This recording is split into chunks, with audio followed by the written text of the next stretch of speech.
Yeah. Relax. Enjoy yourself. Hey, welcome to the Cigar Room Show. Got another live going tonight. I'll be on here with Smoke and Rescue. I'm my friend Chris. Smoke and Rescue. I hope everybody out there doing good tonight. Having a good weekend so far.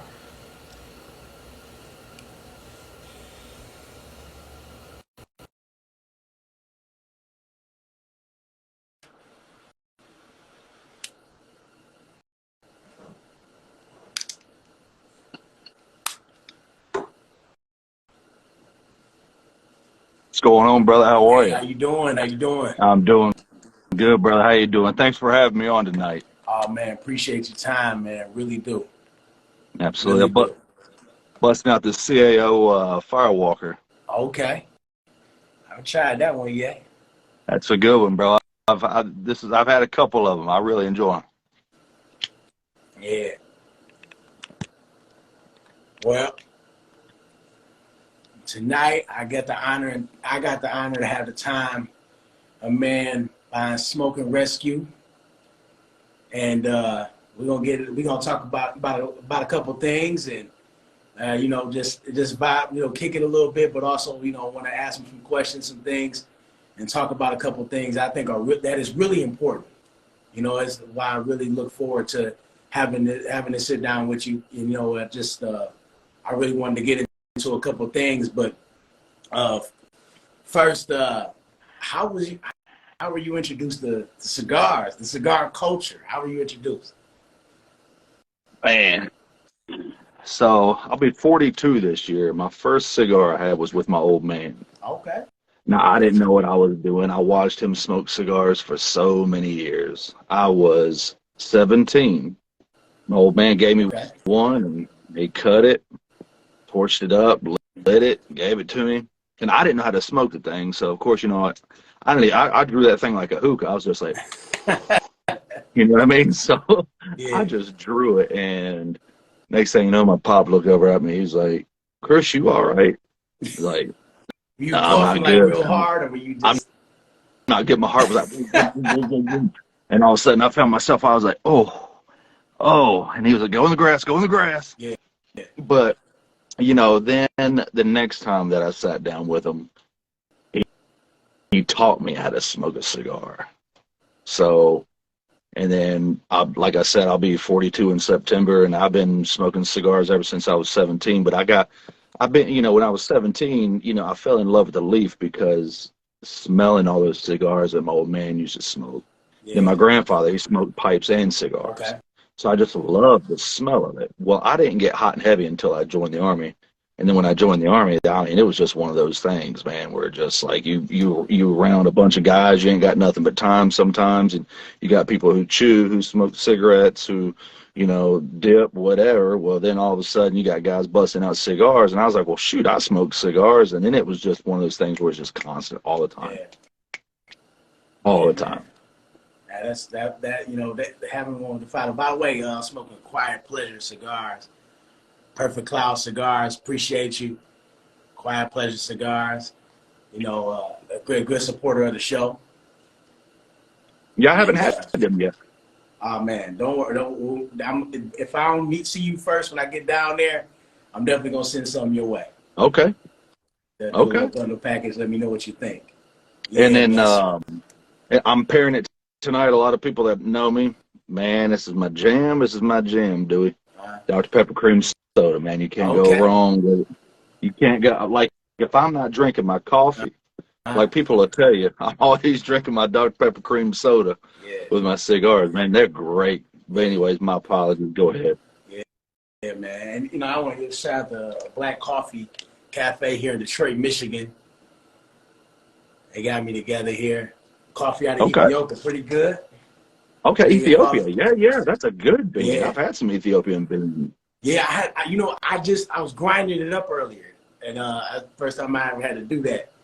Yeah. Oh yeah. Yeah, man. Yeah, it smelled good, man. I enjoyed it. I'm not even a avid coffee drinker like that. Like, I'm not always drinking coffee. Because like in the morning, I'm having a room temperature water.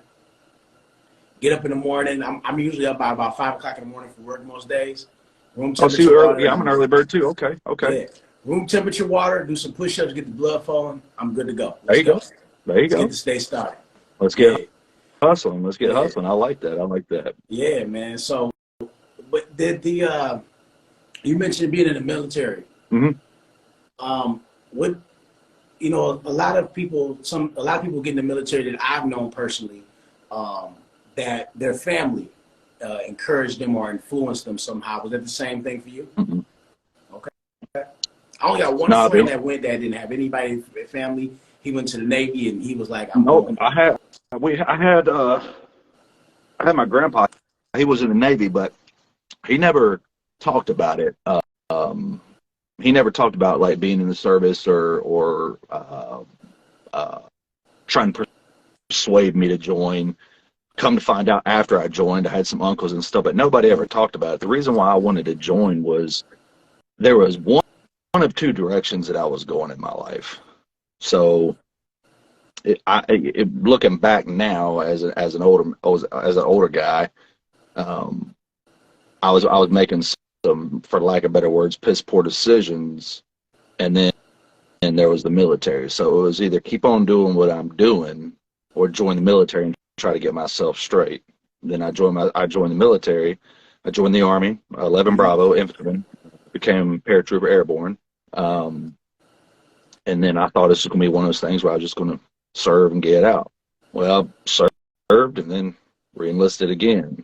Complained the whole time, but then re-enlistment came up and signed up again, complained the whole time, signed up again, and just did a whole career. And for people who did a whole career in the military or even 2 or 3 contracts, they know what I'm talking about. I don't know if you're prior service yourself, but they know what I'm talking about. Yes, you sit there complaining, and it's just like, oh gosh, I wasn't, if I wasn't in the Army, I'd be doing this or I'd be doing that. And then you have that chance to get out, and the next thing you know, they're like, and there was no like, hey, we'll give you 10 grand, 15 grand, 20 grand. That wasn't a thing. That wasn't a thing, because I retired back in November 2017.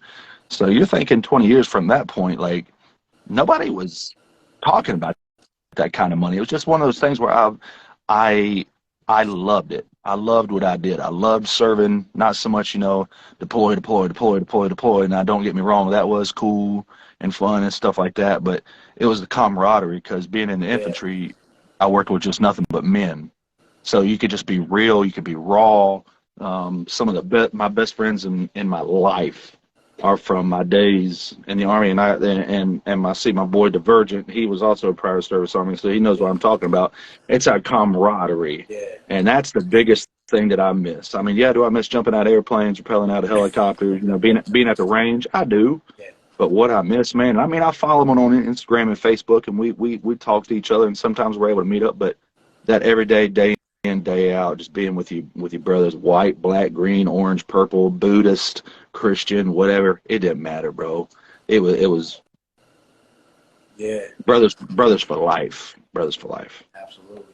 Man, I want to say I appreciate you and all the other men and women for your service. I can't thank y'all enough. I really can't thank y'all enough. I'll see them abroad, and by the way, when I'm out somewhere and I'll be like, hey, I'll take care of that for you. A lot of times, and I thought it'd be different. A lot of times they're like, no, thank you. Well, I appreciate you for your service. Is that common? Is that common for people like, no, thank you, or is that something that, is it a good gesture? It's a great gesture, okay. And one of those things that it's for the ones that say no, thank you. And I can't speak for all veterans. I can't. Back from the oldest ones that we got, I think we might still have a couple World War IIs here. I don't know, or in the U.S. or in the world. But the ones that said no, thank you, no, thank you, no, thank you, they're the ones that just don't want to be recognized. They serve their country. They love their country, and they love the people that's in the country. So that's where they're like, no, that's okay. I appreciate it. Thank you for the gesture. But the people that, that just were jumping on it, like every time, Veterans Day, Applebee's comes around, they're trying to hit up 14 different restaurants for a free meal. It's like, it's just, I guess it's different, coming from it's a minority. it's not a majority of them. It's a minority of them that do that. Yeah, it's not. Yeah, and coming from a combat MOS and anybody that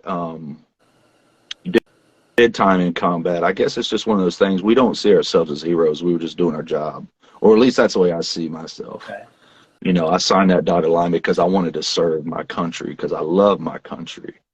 So I guess it's just one. But there are times where people, I've seen it in their face, and they'll be like, "Please," and I'll be like, "Hey, thank you so much. I greatly appreciate it." Because then I felt like I was doing them an injustice by not allowing them to, in lack of better words, bless me with, you know, a free meal or a free coffee. Or I've even had people come up to me and I'm getting ready to swipe my card and they see my license plate that says retired U.S. Army, and they'll be like, "Hey, let me pay for your gas." You know, so it's just, you know, I guess I just got to vibe it just to see, because I mean, if I'm gonna have somebody that's coming at me looking like they don't have much, you know, those guys, they're really coming with all of their heart to say thank you. You know what I mean? I'm not saying that somebody that's coming dressed to the nines that pays for it, you know, is not doing that. But, you know, when somebody truly comes to you that's just looking like just got off of a 24-hour shift at a coal mine, you know what I mean? Like, it looks like they're giving their last dollar for you. You know what I mean? But I mean, I guess I just vibe it out, really. I mean, I don't know how to put it without, because I don't want to offend anybody that watches it, but I do greatly appreciate those that do support our services and our branches and our men and women, both past and present. For the general public, I feel like, as you know, speaking, you know, in the general public, I think that we view you as underappreciated heroes. I think we look at it like that because, you know, one of the things is we hear so much about our veterans as a general public, and, you know, that it's not enough being done. And in regards to helping, because I mean, me personally, this is my personal belief. I think no veteran should be out on the street. You know, I understand that people make certain choices that put them in certain predicaments, but when you hear different stories about how they tried all they could when they leave the service to try to, you know, get back out in the world and try to live a normal life, and some of them are battling different things and dealing with different problems that hinder them from getting the real help they actually need. That's terrible. That's horror stories. No, I don't think nobody in the general public wants to hear it. It's a hard transition. Yeah. It's a very, very hard transition. Coming from 24/7 being told what to do, or 24/7 of knowing what you need to do, feeling like you belong, having your brother to your left, to your right, whether you're training, whether you're deploying, whether you PCS into a different duty station. So it's just one of those things of, and then having to come out and then try to figure out yourself, and, you know, coming in as a young cat, and then next thing you know, you retire and you in your late 30s, early 40s, and you're like, I don't know what to do with myself now. It's tough. It's tough. So a lot of them, yeah, you are right. They do put themselves in that predicament, because then you've got cats, you know, such as myself, you know, that dealt with PTSD and anxiety, you know, that try to cope different ways, because, you know, in the military, especially in the infantry, we were told, you know, shut your mouth and drive home, right? You don't talk about what you did. You just keep it moving. So when we get on the outside, it's done beat into us for the past 10, 15, 20 years, however long that you spent in, and then you get out and you just keep your mouth shut and you just drive on, and you don't want to ask for help because you feel like you'll feel like you're less of a man, especially if they find out that you're a veteran. Then they're like, oh, then you're, you know, look at our weak, you know. So it's just one of those things. And that's one thing. It's like, I don't want to make anybody feel incompetent or inadequate when they serve. I mean, me personally, you know, just, I'm like, that's so wrong, you know, but I understand, you know, different perspectives, but I just feel like it's a lot more that we could be doing, because you hear about these different things of money being spent in places and be like, really? We spent all that money as a country on that? Like, it's so much more we can be doing over here with the people who actually made sure our freedoms were protected. But, you know, that's a whole nother conversation. You know, I know that's a whole nother conversation. But, you know, I want to get into some of the backstory of sobriety, and some of the things that directed you to having the sober stogies and the sobriety talking and the different things and the support you have for one another and the sober stogies gatherings. I want to get into some of that and how that started. Yeah, absolutely. Now you're talking my passion, brother. Yeah. This is the reason why I live now. Like, well, outside of my wife and my kids. So, long story short, from the time that I was young enough to know what was going on in life until I joined the military. I come from a family of alcoholics. Grandmother passed away from cirrhosis of the liver. My father did some things in life that I'm not going to get into it, but put him into the judicial system and all kinds of other issues and stuff like that. So I come from a long line, but see, I didn't see it back then as those were alcoholics. It was just like I felt like that's what everybody in my family did. We drank. So then when I got old enough and got into high school and being a jock and trying to hang out with all the cool kids and stuff like that, I was drinking, but it wasn't nothing except just drinking, trying to look good, trying to impress that lady that I was trying to holler at or whatever the case may be, right? And then that kind of subsided because then I started getting really good in football. And I didn't want to mess up everything, all my gains and stuff like that. So then that kind of slowed down. But then when I joined the military, did a lot of partying. I mean, our first sergeant and our sergeant major, he had a saying every day at COB. COB stands for close of business. We train hard, we fight hard, we party hard. Because that was just the way of an infantryman. That was the infantryman's lifestyle because tomorrow wasn't granted. If we deployed, tomorrow's not granted. Every day was live it like it's the last because you don't know if you're going to be there the next day. So it was just drink, drink, drink, drink, drink. Well, then that was just nothing but partying, partying, partying, right? Well, then it started deploy to Iraq, deploy to Iraq, deploy to Iraq, deploy to Afghanistan, deploy to Afghanistan, deploy to Afghanistan. And being in the infantry, and I'm not going to indulge into it, but just there's things that we had to do. And then I started to find myself, rather than hanging out with the crew that I would go out with and drink, I would drink in the barracks or whatever until I got married. And then I found myself drinking a lot when I got married. Ended up getting a divorce because some things happened while I was gone. That's another story. So all these things just started adding up. So then I started to drink to self-medicate, basically, because I didn't want to ask for help. I didn't want to go to my squad leader or my platoon sergeant or my first sergeant, my sergeant major or my CO and be like, hey, I'm jacked up. I've got an issue. Because number one, they'd be like, well, and I hate to say this word, but they'd be like, quit being a pussy. You know what I mean? And my apologies for that language, ladies, if you see this, and my apologies, but that's basically what they were saying. Yeah. And so I just drove on. And then when I retired, November 27, 2017, that was the most happiest but yet darkest days of my life because I finished I did a whole career in the Army, right? And then, but yet I didn't belong to anything anymore. Yeah. Even though I was remarried, got kids, right? I felt like I didn't belong.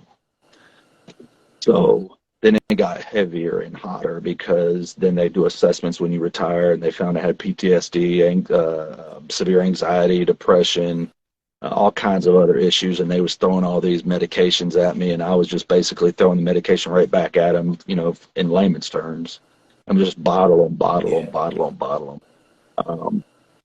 And then there were some really, really dark moments, and I'm over this now, but there were some really, really dark moments, 3 to be exact, where I didn't want to be here anymore. Basically, you know what I mean by that. Yeah, absolutely. So, but see, that didn't scare me because, I joined, and here's the sad and thing about it is being married and having kids, that was even selfish thinking, right?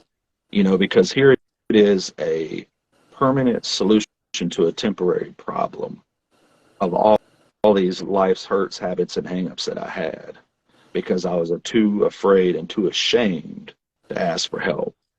But what made me come to sobriety, now this is going to throw you for a loop.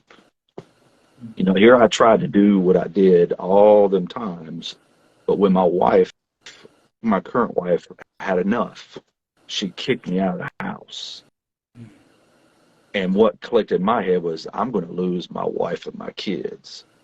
Now, that scared the living piss out of me. I wasn't afraid to die, but I was afraid to lose my wife and my kids. So I was like, man, this is real. Yeah. She is being for real. And so the last day the alcohol touched my lips was January 21st of 2022. So I just hit 13 months. So, Congratulations. and I'm telling you, and the only way that I got there, and hopefully I don't offend you or anybody that's watching, but I have to say it, the only way that I got there was God's grace and mercy. And those AA rooms that I was going in with all the men and women that been in and out of prison, in and out of jail, in and out of this, suicide, this and that. Those were my people. Yeah. Like, I was actually in rooms with people like me. And the hardest thing about it all was the first step of sobriety is acknowledging that you have a problem, that you are messed up. I had to kill my pride. And as a man, you know what I'm talking about. That's the last thing you want to do is tell another man, I ain't got it together. You know what I mean? That moment of vulnerability is tough for a lot of us. But that moment of vulnerability changed my life. So I created Sober Stogies. I created that decal or that logo for myself as a statement, because this will never go away. I love the leaf, brother. Yeah. I love the leaf. So it was basically an everyday image. I got it on my vehicle. I got it on everything, right? And this was 2-3 months into my sobriety, because it was something that drove me to keep on and keep on and keep on. And then from my 24-hour coin until you get your 365 days for your year, 3% nationwide make it first time all the way through without relapsing. And I just had to keep telling myself, you got this, you got this, you got it. I didn't want to look at myself in the mirror because I was ashamed and this and that. But I had such a supportive group, and it took my wife kicking me out of my house.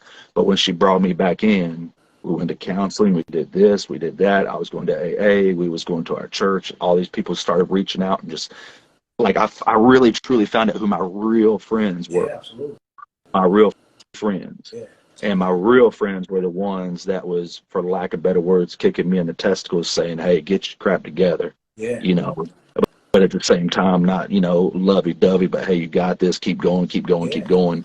And when I hit my year sobriety, like, something just clicked in me.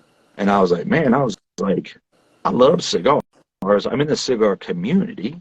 So why don't I introduce Sober Stogies to the cigar community? Because I don't care if people drink. I don't care. I don't care if, that's just, I know I can't. And I don't knock people who do. If they can do it, hey, that's cool. I just can't. Yeah. But when I introduced Sober Stogies into the cigar community, there was so much love and support. Literally, like, I have sent out 70 decals in 6.5 weeks of people saying, hey, I love what you're doing. You're doing great. Keep it going. We've got Sober Stogies, which is the community. We got Sober Stogies Coffee, which just popped off. We got Sober Stogies Livecast with my guy Adam. We get every week, where it's me and him. He's also a recovered alcoholic of 8 years. Yeah. And then we got the Sober Stogies gatherings, which the first one is going to be at it's Cigar 30 up in Canton, Ohio. A guy reached out and he was like, hey, he goes, you ought to bring Sober Stogies to the lounge and just talk to the guys at the lounge. Because, now I've got like shirts and hoodies and cups and decals. And dude, God blessed me with making me a lounge shirt and had it embroidered and stuff. So that way, it's just amazing. But what's taking place is, Sober Stogies isn't just for people who are on their journey. It's also people who support sobriety. Yeah. I literally have sitting out so many decals that I know that they drink, but they support it because they might have somebody in their life that's at rock bottom, because you have to be at somewhere where there is no further to go than up, right? Absolutely. To acknowledge that I need help. And then there's other people that have been sober a year, 2, 5, 20 years that are just now stepping up and saying, hey, I'm not ashamed to say that I'm sober, especially in the Yeah. cigar community, because like they feel like people's going to be looked down upon them because, you know, they're going to go to a lounge, everybody's drinking, and they're just over there with a Dr. Pepper cream soda and a cigar. But hey, you know, everybody comes from different lifestyles, and people have to make certain changes in their life, you know, so that's just the way it came about. And man, it's just popping off, man. And I mean, God's been good. Doors are open I never thought was opening. Yes. Getting ready to step into my master's program for human services with a concentration on substance abuse. Yeah. So I'll actually be doing it as a profession as Yeah. well. So it's just like it's amazing how this is taking off and all came about. It's So truly amazing. You know, and by the way, just for anybody going to be watching this live and for people like yourself, I will never disregard the Creator and all the grace that we've been given on this show. We are always going to acknowledge God and His grace and everything, all the blessings we have. So for those of you out there that may not like it, I'm sorry, but not sorry. that's it. Yeah, so That's you it, know, brother. one of the things I think is very important is not to discourage anybody in their bad or vulnerable, dark place, but to encourage courage. Encourage people who are trying to have courage. Encourage courage into them. You know, keep going, keep fighting, keep That's it. encouraging that. That's it. One of the most important things I wanted to address was for people who are within your family or a close friend and that's in that space, what are some of the ways you think that we could probably help or try to interject in that time to kind of help them through it? Because some people can't handle when, you know, like for instance, when it's like an abrupt ultimatum. They can't handle it. It'll probably send them in a darker spiral. But what are some of the best ways those of us can go about wanting to help a loved one or a good friend that we see struggling? Just listen. That's what people need, because when I first started sobriety, I had so many people that was coming at me, yap, yap, yap, yap, yap, yap, yap, yap, yap. I mean, and it was good knowledge, good knowledge. I'm not talking like little flakes of gold. I'm talking about like straight up gold bars. You know what I mean? Mm-hmm. But they were more of an ear to me than a mouth to me, because everybody that's going through something, whether it's drugs, alcohol, PTSD, anxiety, depression, obesity, sexual immoral stuff, you know, because things they're doing in their marriage, whatever the case. I mean, I'm just trying to name everything except just alcohol, right? They need somebody that they can confide in and know that what they're saying is going to stay right there, unless, like I said, hey, I feel like I'm going to put a gun to my head right now. Then obviously I would hope somebody be like, oh, crap. You know what I mean? But outside of that, people just need an ear to be able to be heard. Like, they want to be heard. That's all they want. And then it's just like one of those things of, once they do that, that weight off of their shoulders just comes off. And then after that, just listening and listening and listening, kind of just giving them that nudge, because the last thing you want to do is when somebody's right on the ledge is just to push them straight off. Yeah. You know what I mean? You trying to talk them down off the ledge. And if you ever watch them Hollywood movies, I'm trying to paint a picture so people understand what I'm saying. Like, you ain't going to be up there and being like, get off of the ledge, don't do it, blah, blah, blah, blah, blah. Yeah. You just go up there. You ever seen them, like, they'll take their gun out of their pocket, they put everything, and then they just go up to them, and they're just like, hey, man, what's going on? You all right? You okay? And it's just one of those things. They just listen. They just listen. They just listen. They just listen. Then they start crying. Then they sit down. And then, boom, they grab them, off the ledge, right? And then after that, then it's one of those things of push them in the right direction. You got AA. You've got counseling. You got pastors. You've got human services. You've got this. There's so many different avenues of approach that you can hit for drugs and alcohol. Yeah. And it's just to be an ear to hear. And that's one of the toughest things, because I've seen over the years, you know, I have people in my family that dealt with, you know, with substance abuse and different things, different versions of abuse, like you mentioned, and you never really sure how to help them properly, especially when you yourself haven't been through it, or, you know, because you just think like, just shake out of it, like, don't you see this is wrong? And certain people like try to to just help wherever they can. Like, and it's so hard. And like to your point that you said, being an ear and not a mouth.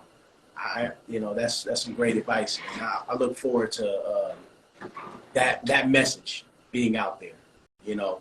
And so there's another important thing. There's people who they're going after the journey of sobriety, but there are some people that fall off. Like you said, there's only 3% that even make it to that 365, right? And certain people fall off, and they may go back to that slip up, and they go back to that dark place. Some of the best advice you can give to someone that fell off at some point. Hey, so my AA, we meet every Thursday.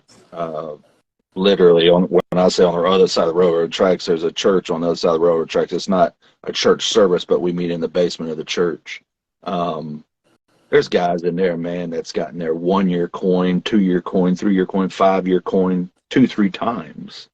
They made that far, then relapsed because they got where they felt like, I don't need it anymore. I got this. I can do this. I can do this. I can do this. It's just, I'm going to put it like this. These people like Brian Shaw and Arnold Schwarzenegger and all those big bodybuilders, right?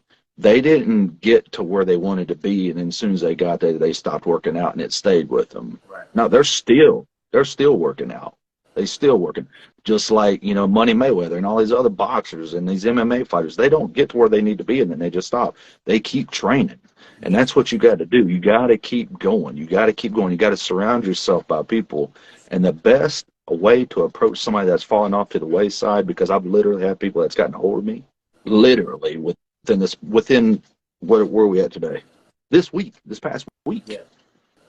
And they're like, man, I messed up, and I'll be like, hey, it's okay, because guess what? If tomorrow comes, you're going to kill it. And then I'll check in on them, and then they make it through the day. And then what you do is you make a purpose and a point to celebrate that day, right? Yeah. Because in AA, it's one day at a time. One day, because yesterday's gone, tomorrow's not promised. We're in today. Make it through today. And the way that you're going to make it is having a good support group, a good tight circle, and acknowledging the fact that I have an issue and I need help.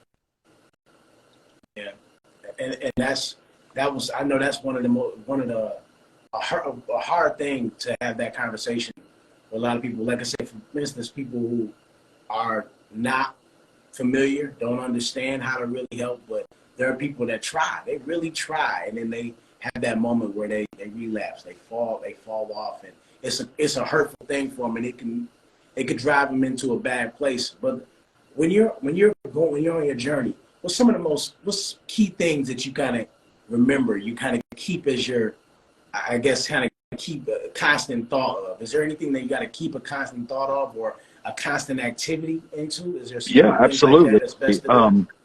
Don't surround yourself around negativity. And that's in circumstances, situations, and people. Sometimes social media platforms could be the worst place for somebody who is fresh in their journey. Sometimes lifelong friends that they want to continue because they've done it, whether it's with a man to man, with that's my brother from another mother or my sister from a different mister type attitude. They don't want to lose that relationship. But listen, at the end of the day, the most important person is yourself, and you have to look at it like that. Like for me, I had to change everything, brother. I'm talking about my friends. I'm talking about the way I was thinking every morning. Like you said, you have a glass of warm water. You do some push-ups to get the blood flowing, and there you go. For me, not going to lie to you, first thing, as soon as my eyes open, I'm not even joking, and it's within 10, 15 seconds. Thank you, God, for another day. Be with me. Help me to be a better person than I was yesterday. Bam. That simple. Then I get up, I look at myself in a mirror, and I try to inspire, motivate, and encourage myself. You got this. We're going to do this. We're going to get after it. And then I've got my sponsor that still texts me or calls me every day. And then just being involved in something that focuses on your sobriety is actually, because the most beautifulest part about this whole thing is not actually being sober. That is the most amazing thing. But the most amazing thing to me is actually being that sober person helping somebody else stay or become sober. That is the most rewarding thing to me, because I've been in the military, first responders, fire and EMS. You know, I've done a lot of stuff to serve my country, my community, but the best thing for me to serve is people like me. And when you get into those rooms, those AA and NA rooms, and you sit down and you listen to their stories, you're going to be like, I'm not the only one. And those are the people that you're going to listen to, that when they yap and they in your face, you can't say nothing because they've been there, they've done that, right? You know what I mean? So it speaks volumes. What's some of the when you're meeting, for instance, like you say, meeting others who are battling and hurting and in different places in their lives, what's some of the best ways, like, to know how to adjust keeping someone from that dark place, like, because they just came from there, they just came out of there, and they're still dealing with it.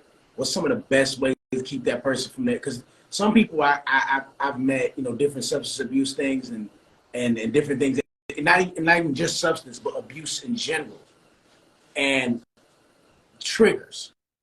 There are triggers for everyone. Yes. What's some of the best ways to approach those triggers from someone going right back into that dark place? Consistency. My sponsor, when I first started, he literally would send me like just like an emoji, like a 100 emoji or this emoji or this emoji or you got this. And if I didn't respond within a certain amount of time, he'd call me and call me and call me. And if I knew if I didn't answer, he's going to come to my house. I knew it. So I'd answer. He'd be like, what are you doing? You drinking? Nope. You got a ball in your hand? Nope. All right, sit down. What's going on? Talk to me. Tell me. You know, so it's consistency. It's having that commitment and consistency to continue every day to be a part of that person's life. That's going to keep them. And then when they have that trigger, if you have commitment and consistency, that's going to create trust. And once you have that trust with somebody, then they're going to be able to hit you up when you have that trigger and be able to make it through that trigger because they trust you, because you have been consistent and that commitment has never stopped. It's been unfailing every day. Yeah, and you know, having and also, is there a place that someone can go, like say for somebody anywhere in the country right now? Is there websites, a place, a certain thing that somebody can go to, look up real quick? Is there a certain place that website you commonly would prefer someone to look up to kind of find the closest support group or sponsor for someone who's struggling with different types just Google like www.alcoholicsanonymous.com. I mean, they've got 24/7, 365-day phones. They've got people that will literally call. They'll be like, we'll get somebody to call you right now. And it's almost like a suicide line. Yeah. I mean, seriously. Absolutely. They'll either talk to you themselves or they'll have somebody that is signed up to be a volunteer to help, and or people like myself. I mean, I've got people that are blowing me up all the time, and I still take the time every day because I'm pretty much available all day long. I really am. I mean, it's amazing how like I got so much freedom. I mean, I'm busy, but I'm not. And it's just one of those things of just trying to find somebody that you can trust or build a relationship to where you trust them, to where then you could tell them your deepest, darkest secrets. Because I got my best friend here in Ohio, Joshua Lucky Dude. I have told that man things that I have never told nobody, to include my wife, my kids, my mom, my dad. He knows it all. And it took time. And now I introduce him, like when I introduce him, I was like, this is my brother. And they'll be like, oh, that's your brother. And then they'll find out our last names are different. And they'll be like, y'all ain't brothers. And I'll be like, it's because we've just gotten so close. Yeah, couldn't be And close. it's Yeah. just, it's that commitment, consistency that he poured into me. And now it's just like, I want to pour into as many people as possible in my, say, my marriage, my kids, my life. And again, like I said, God has opened up doors, like to be able to do it as a profession. Sober Stogies, you know, cigar community, Sober Stogies, coffee, Sober Stogies, live cast, Sober Stogies, gatherings. I mean, it's, this stuff's blowing up, and it ain't about me. This ain't a Chris Collins thing. This is, I made a post not too long ago that this started as a movement to a community, and now Sober Stogies is going to be a family, because Yes. that's what it's about. Because in my family, I've got Hispanics, I've got blacks, I've got Asians, I've got family members that are gay. Stuff doesn't bother me a lick. Black, white, green, purple, sexual preference, I don't care. Guess what? We're a family. We're Family. going to do family. We're going to Yeah. do it together. We're going to push Absolutely. one another, and we're going to get through it. So Sober Stogies is a family, whether it's the cigar community side, the coffee side, I mean the live side, or these gatherings. These gatherings is going to be huge. Yeah. We're starting off, and when I mean by we, I mean me and the little mouse in my pocket.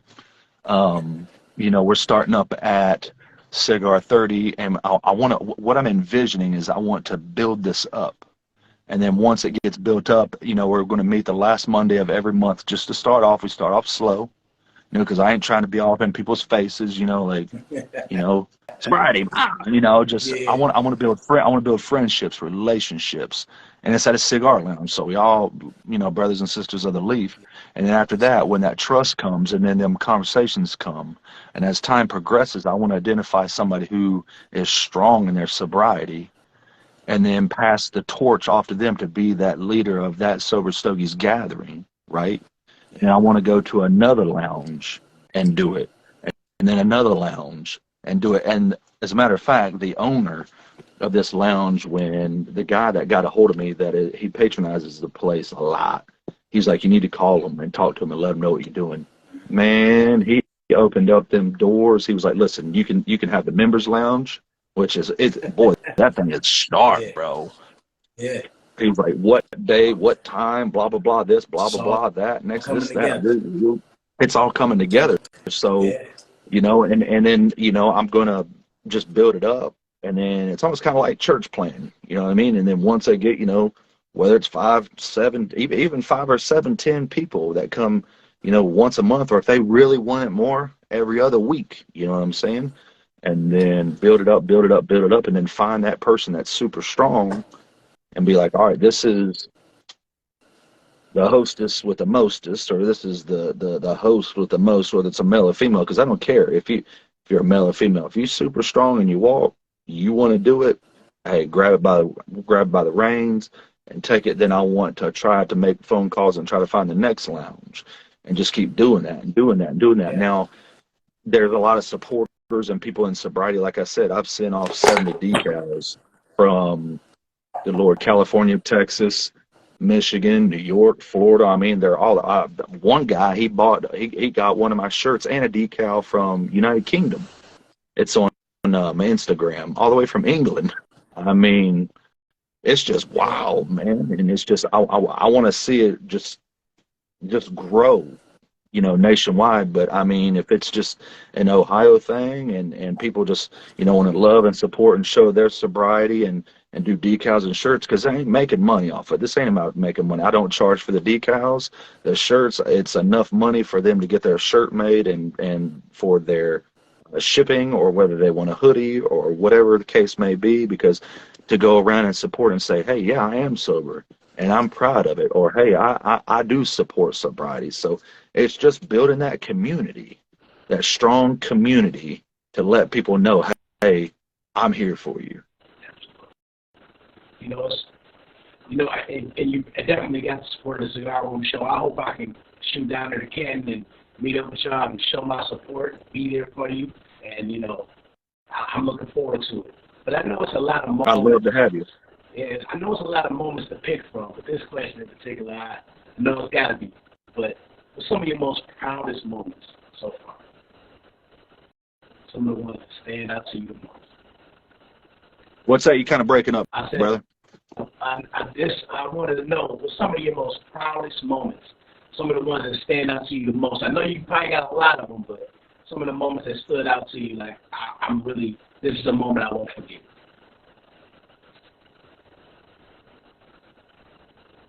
Man, that is a broad question. Man, that's 41 years. That's 41 years of thinking right there, brother. I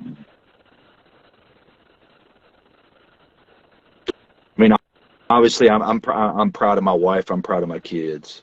I mean, that's first and foremost. I'm proud to have Jesus Christ as my Lord and Savior. But personal um, achievements, hitting that 1 year sobriety, um, and watching sobriety being introduced into a community that I love, and that's the CIGAR community.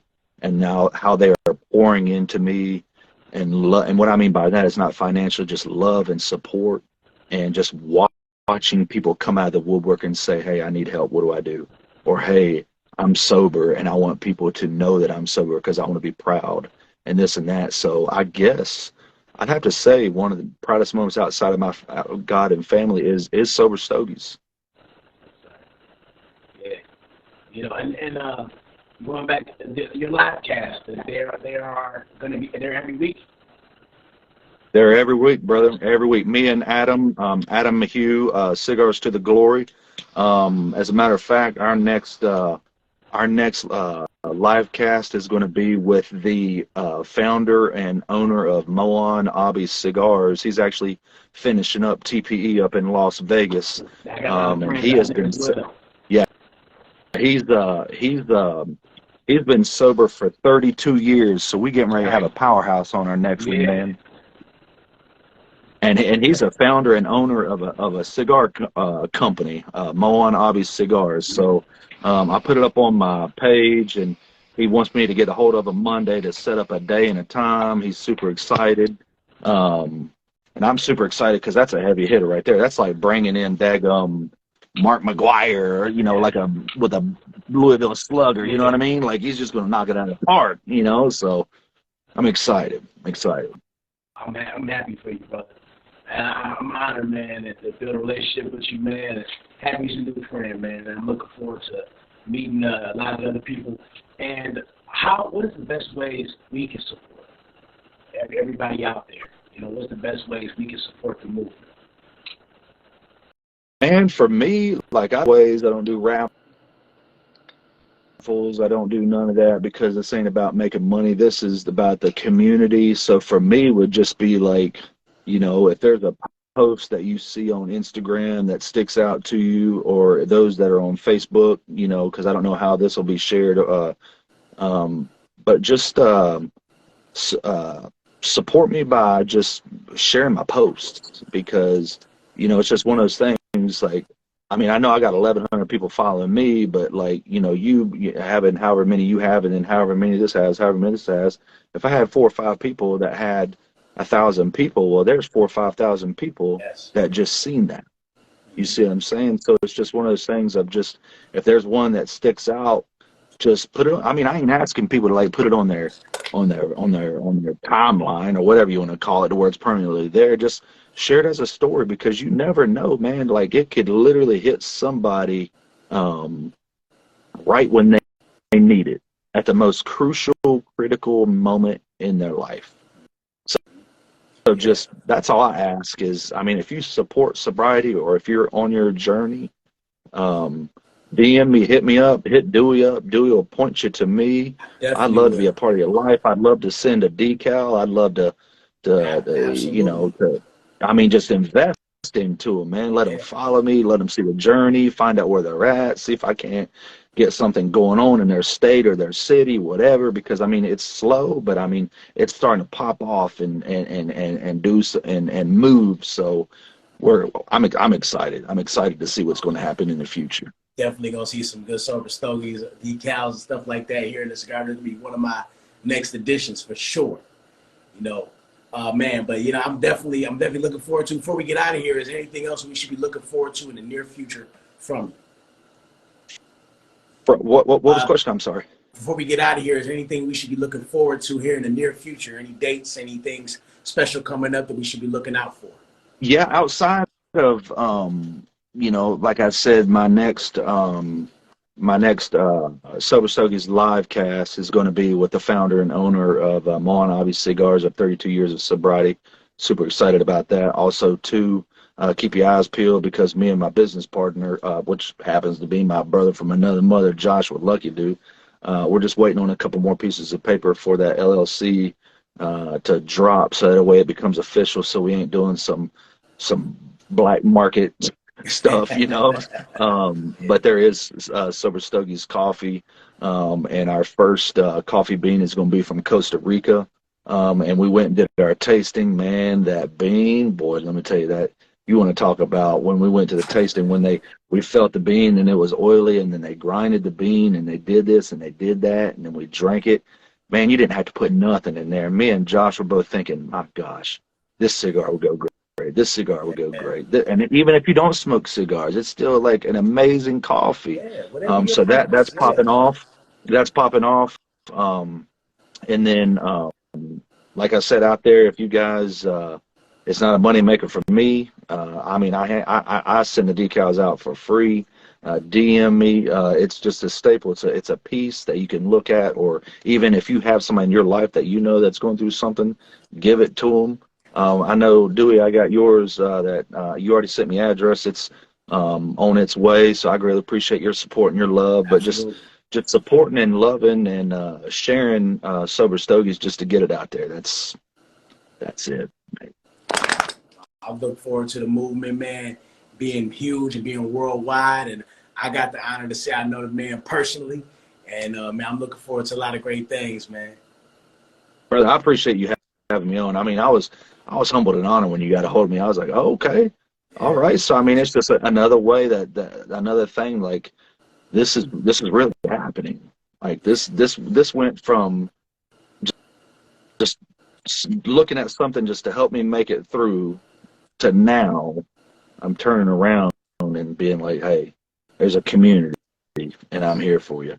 And I would love to see this community build nationwide, starting in obviously Ohio, because it's where I'm at, and then just broadening out. And then next thing you know, it's like it's the next movement of people addicted to drugs and alcohol or whatever the case may be, man, to where they become better men and women, better husbands, wives, better, you know, daughters, sons, better people in the community, because we all deserve a second, third, fourth, fifth, sixth, seventh chance. It never stops. It never stops. Yeah. And when you start talking in arenas, I'll be able to say I had the first decal, the first all the first apparel and all that. I had all that. And man, if it was, you know, my favorite comedian is Kevin Hart, right? Okay. When he got in there and he was talking about how that one arena, that, what was it? You probably know what I'm talking about. What was it? Madison? Was it Madison? He cried in there, man. He couldn't believe it. He cried, bro. Even if I was like at a high school or a college, or, you know, or wherever, and I had 3,000-4,000 people just talking about sobriety, man, like, it ain't about me. Like, it would just be my voice hopefully resonating inside those walls. But hey, listen, if it got to the point where it's at the auditoriums, boy, man, I'd be like Kevin Hart. I'd just be crying. Like, I don't know what I would do, man. Like, but you know, that's the beautiful thing, especially being able to say with you, Dewey. God doesn't waste a hurt, a habit, or a hang up. He uses it as a story for his glory. So it's hard to tell him where he's going to take me. Yeah. So it's up to him. I'm a nobody. I'm just a vessel. Man, I appreciate your willingness to be obedient and walk in your purpose. I appreciate your time, brother. And I thank you, man. I hope you have a good night, man. I'm looking forward to great things. Absolutely. Dude, I appreciate you, brother. And nothing but love. And again, for y'all out there, don't quit. Keep grinding. Keep hustling. Stay motivated. Stay positive. Stay encouraged. And for those of you that do watch this, if you're on my line, make sure you follow my guy. He's doing great things. He's doing a lot of great interviews with some great people. trying to make a change one day at a time, much as myself. And Dewey, again, I'm humbled and honored for the opportunity to be on your show. If you ever need anything, reach out. I'm here. But outside of that, I hope you have a wonderful day, rest of the day, evening. And much love to you, brother, and keep killing it. Keep killing it. Oh, yeah. Appreciate you once again. Hope everybody out there has a blessed and prosperous week from the Cigar Room Show. Thank you.